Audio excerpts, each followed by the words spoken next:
Dharma Bites is brought to you by Free Buddhist Audio, the Dharma for your life. Our work is funded entirely by donations from our generous listeners. If you would like to help us keep this free, make a contribution at freebuddhistaudio.com/donate. Thank you, and happy listening. Yeah, I think I want to just end by exploring just one last symbol of Padmasambhava, which is a skull cup. So I've got a skull cup here. And when Amoghadvaisa, maybe about 3 years ago, he said to me, I think, Bodhinaga, you need a symbol of office for being Mitra Convener in Sheffield. You need to have something that symbolises, kind of ritual symbol of office of being a Mitra Convener. And I meditated on it, and almost straight away what came to mind was a skull cup. So I thought, okay, I would need to get a skull cup. So I googled skull cups, and it became clear you can't buy a skull cup.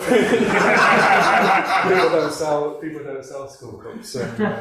Well, not in the UK anyway. But there's a friend of mine who's recently become ordained who travels to Nepal regularly and brings artifacts back and sells them. And I asked him, I said, well, can you get a skull cup? And he just looked at me a bit strangely and said, I don't think you can. I don't think you're allowed to bring skulls into the UK.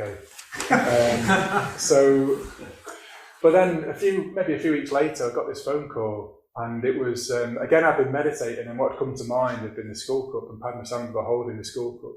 And he contacted me and said, "Well, were you serious about this?" And I said, "Yeah, I was, yeah." And he said, "Well, I found somebody who was selling skull cups in, I can't remember where he was, somewhere in the Himalayas.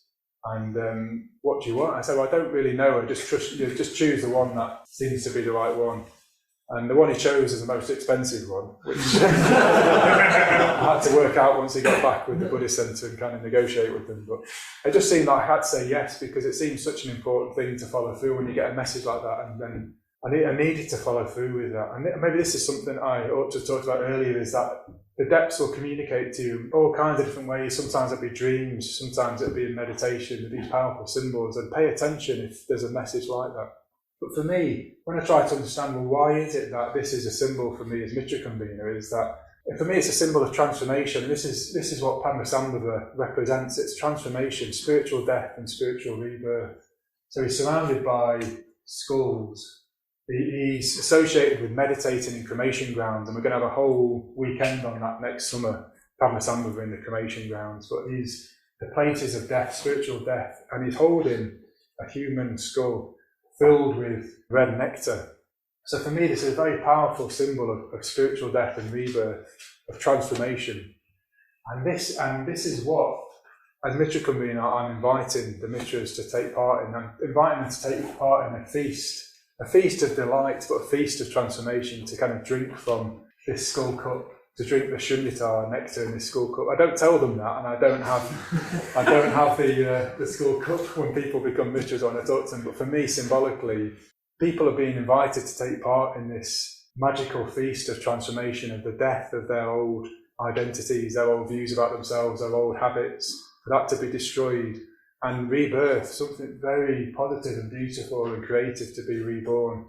And for me, it's symbolised by Padmasambhava holding the skull cup in his left hand, filled with this nectar of Shunyata, and drinking from it. So, that's my invitation to you for this week and for your Dharma life, is to, are we up for that challenge? Are we up for the transformation? And are we up to really serve the three jewels and to be transformed? Are we up for encountering the demons, whatever they might be for you, to get into relationship with them, to find a new expression for them, for that energy? I do recommend it. It might sound, some of the things I've said might sound daunting, but I wouldn't change any of it. It's kind of, what else would you do with your life other than doing this? So that's my challenge to end with. Thank you. We hope you enjoyed today's Dharma Bite. Please help us keep this free. Make a contribution at freebuddhistaudio.com/donate. And thank you.